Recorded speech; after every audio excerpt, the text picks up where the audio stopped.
At dahil dyan, kailangan ko tapusin na yung buhay. Ayoko. Matagal nang patay ang ibarang tinutukoy mo na paglamayan na ng panahon. Hindi totoo yan. Hindi totoo ang si Michael Maria Clara. Hindi ko kaya nakikita kang ganyan. Hayaan mo at hihingi ako ng tulong. Tulong!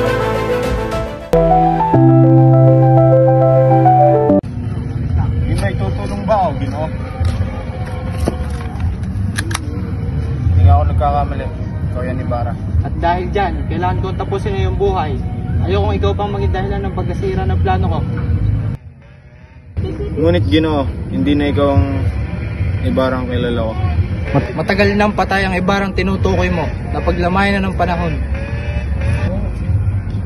Kung ganon, bakit ka naparito? Bakit di mo lang ako tulungan sa aking mga plano? Dito tayo dadaan pagkapasok ko dito. Ay, dediretso ang silong para iligtas si Maria Clara.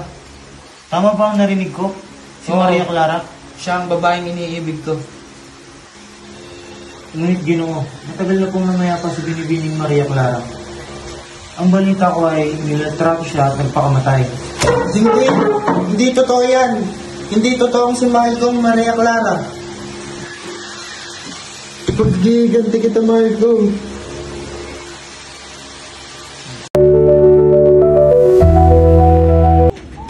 Mahal ko, ano nangyari sa'yo?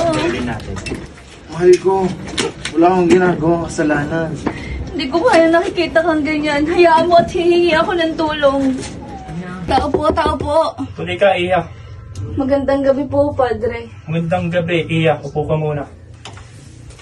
Ano at naparito ka? Nais ko po sana humingi ng tulong sa inyo sapagkat ang aking pong kasintahan na si Basilio ay nakulong. Ngunit wala po siyang kasalanan. Maaari.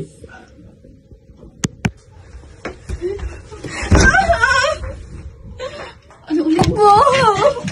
Wag po! Tulong! Wag po!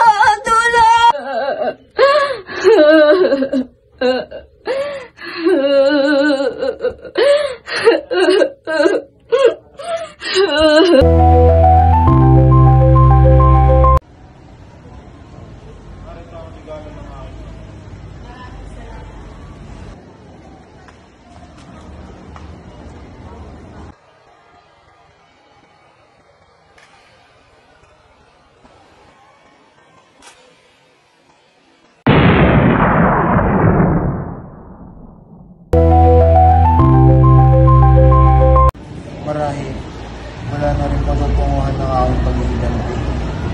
Ngunit, sana'y maunawaan ng aking minamahal si Maria ang aking mga nagawa. At sana'y magkita kami nung nasa ibang siya.